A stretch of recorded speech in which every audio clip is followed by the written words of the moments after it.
If you're spending a large part of your marketing budget on Meta ads, TikTok ads, or maybe even Amazon ads, there's something that a lot of people don't tell you, and it's the fact that what you're really doing is generating demand, but you don't have a mechanism to capture it. So in today's video, I wanted to go over why it's really non-negotiable to be running Google ads in 2026 and how exactly to approach this for your brand if you're pretty heavy on Meta or TikTok and every incremental piece of spend really isn't getting much for you. So this is where you want to start introducing Google and take away a few $1,000 and really push that towards that to establish that ecosystem and make sure you're not losing out on customers you're generating through these other platforms. All right, so jumping right into the screen share to show you some examples of really why you need to be running Google ads is what we did here is a branded search for Hume Health. But what you're seeing here, if you're paying attention, is we have another brand running ads on Hume Health. So they're running what's called a poaching campaign, bidding on Hume Health.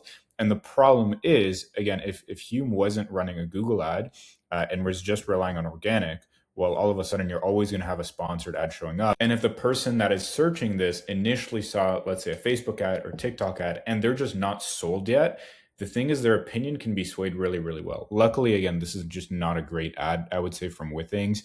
Capitalization, just from cleanliness standpoint, the type of headlines that they're running as well. There's no convincing offer to actually make somebody go with Withings if they're already considering Hume. But imagine, again, you have a competitor that is running some type of offer on your brand name and they show up above your own brand. And this is where customers, again, are shaky. They're not yet convinced they want to purchase from you. This is where you can lose a customer like that. And you spend hundreds or thousands of dollars generating these customers from Meta ads or TikTok ads, and they're just going somewhere else, right? And you can run a branded search campaign here on Google. You can literally spend a couple cents on your own brand name.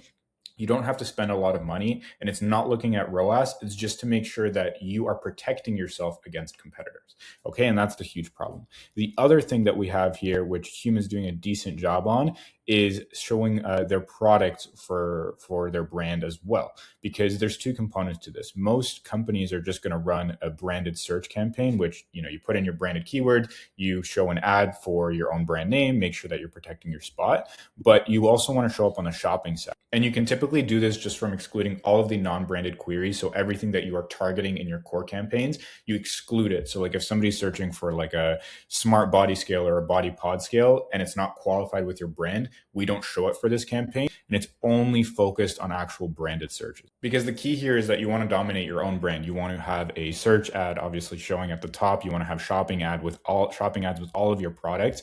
You want to organically show up. You want to have that top quality store badge and merchant center as well, because all of these are trust factors for a newer customer.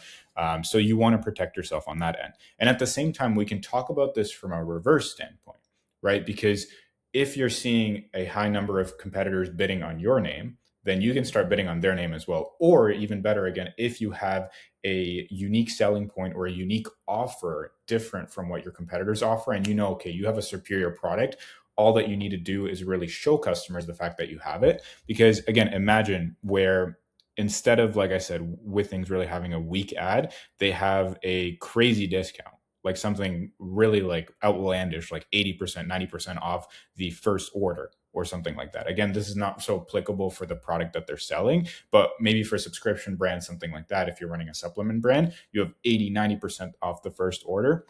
And then the next subscriptions go back to normal. And that's going to instantly spoke, okay, like, what is this? It's a crazy offer. Like, I haven't heard of this before, right? And that's going to pique your interest. As a brand, you risk losing a customer because of that. But on the other hand, you can use it to your advantage. And you don't really need a crazy budget. Like, you could literally be running this at $1,000 a month and actually be capturing sales profitably. Because again, these people are bottom of funnel. The people that are searching your brand or competitor's brand are already bottom of funnel. They're the same level of relevance as someone who is just searching for the actual product that you offer. Not only do you want to be showing results in branded search and branded shopping, and also for competitors, making sure that you show an ad above them with a better offer, you should also be showing ads for when somebody's searching your product category. Because remember, again, they're going to see you. You're generating that demand on Meta or TikTok. They see your static ad, they see your video ad, whatever you have there, but they're not ready yet to purchase. So they're going to be searching up different types of products. Again, this is more so like a Hume, part of Hume's product line. But if you just take the example of a colder search that they're showing, if they're searching like body scale, there's going to be other competitors showing up and shopping. And if you're not even running a shopping campaign or a performance max campaign with the merchant center feed attached, then what's going to happen again is only competitor options are showing up here. If you're not running a non-branded search campaign, only competitors are going to show up.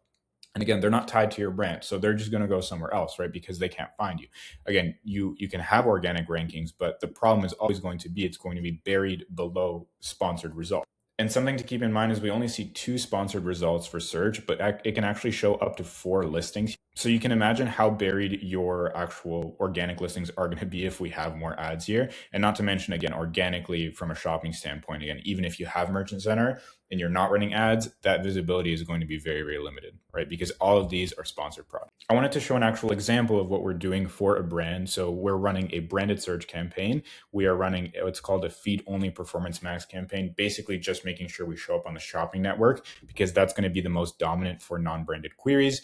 And people typically, because again, they're seeing that product price, they're seeing the title, they're seeing the image, they're more ready to buy typically than somebody from a search campaign because there's just not those elements and they see exactly what variant they want. So they click on it and, more likely to purchase.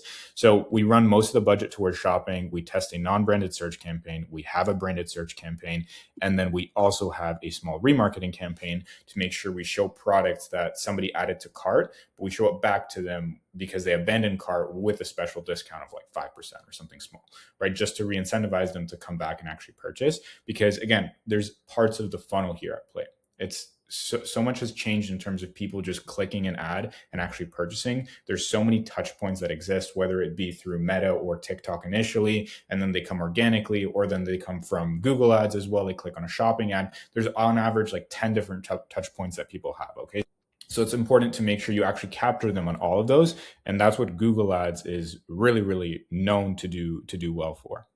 The few things that we just don't have here are that competitor campaign I mentioned and the shopping results for branded searches as well. Like we don't have a branded shopping campaign, but again, that's because it's not applicable to every brand, right? If you do a search of your own brand, see what results come up. Is it actual products that show up? Is it branded searches? Is it just like the search results as well? So you want to make sure that, again, where there's actually ads showing, you want to be capitalizing because again, if nobody's running shopping ads on your own brand or they're not really showing at all, it's just like your search result, then you just need to run a branded search campaign. So that's where you want to assess the landscape. But this is really a breakdown of the few campaigns that we run. It's a super, super simple structure and it works, right? Because what we're doing here is we're making sure that people that already are in the market for what we're purchasing from those people that we generated in Meta or TikTok can find us, right? In the key placements in the shopping network, in the search network.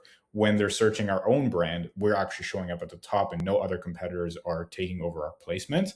And if they're starting to research other competitors, we're actually competitive there because even if we don't show up in that first spot in a competitor query, the idea is visibility. They saw our ad, or maybe they'll click again, or maybe they'll search in a different session. So all of this is just to make sure you hit people on all different touch points because otherwise you're going to be missing out on sales. And the last thing that I actually want to leave you off with is think about diversification, right? Because you never want to be over reliant on one ad platform and risk, getting your ad suspended. And then you're really screwed, right? Because you have no mechanism of sales. If you're already on Meta, you're already on TikTok, layering Google as that additional layer or channel is going to allow you to, again, profitably generate new customers and also not risk just being completely belly up if you have any suspensions come up. And the same thing applies for organic, right? Because the same thing we saw with AI overviews coming up and placements in ChatGPT organically, that completely shook up organic rankings. So again, you can never be too reliant on one platform. And that's why if you fundamentally set up correct with Google, you can literally run at $100 per day budget and be profitable. That's where you can really win compared to other brands because a lot of brands are not setting up Google properly or they're not getting started at all. So this is where in 2026, you can actually get ahead and have a competitive advantage.